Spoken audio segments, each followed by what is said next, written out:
कभी सोचा है कि कुछ पौधे एक जगह पर खूब फलते फूलते हैं, जबकि वही पौधे दूसरी जगह पर मुरझा जाते हैं? अक्सर इसका राज हमारी नजरों से दूर जमीन के नीचे मिट्टी में ही छिपा होता है। चलिए आज इसी राज से पर्दा उठाते हैं और समझते हैं कि मिट्टी की सेहत को वैज्ञानिक तरीके से कैसे जांचा जाता है।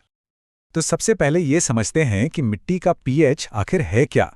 इसे आप मिट्टी का एक तरह का हेल्थ रिपोर्ट कार्ड समझ सकते हैं। ये हमें बस एक नंबर में बता देता है कि मिट्टी एसिडिक यानी अम्लीय है, एल्कलाइन यानी क्षारीय है, या फिर एकदम न्यूट्रल यानी कि तटस्थ।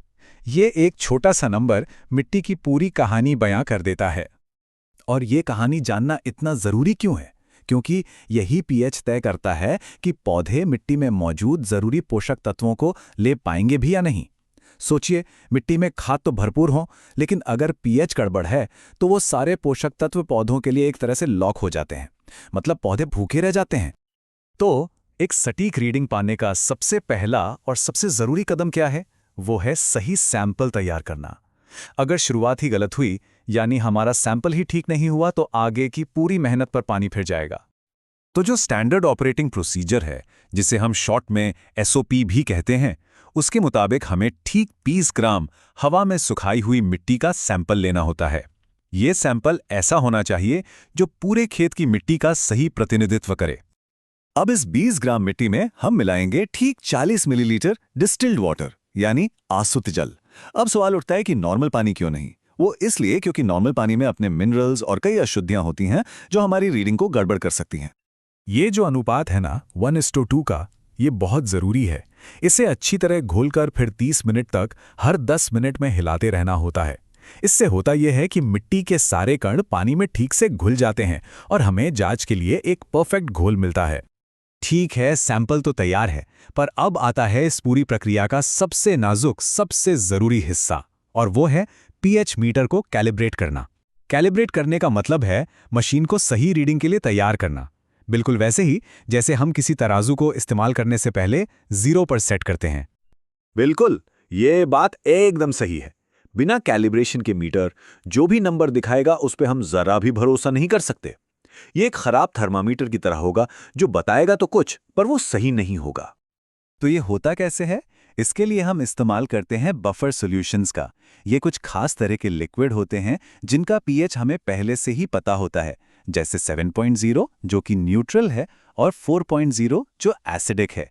हम इन सॉल्यूशन से मीटर को चेक करते हैं ताकि ये पक्का हो जाए कि वो एकदम सही माप ले रहा है। तो चलिए, हमारा सैंपल एकदम तैयार है और हमारा उपकरण भी सटीक रीडिंग देने के लिए पूरी तरह से ट्यून हो चुका है। अब वो पल आ गया है जब हम जानेंगे कि मिट्टी हमें क्या बताने वाली है।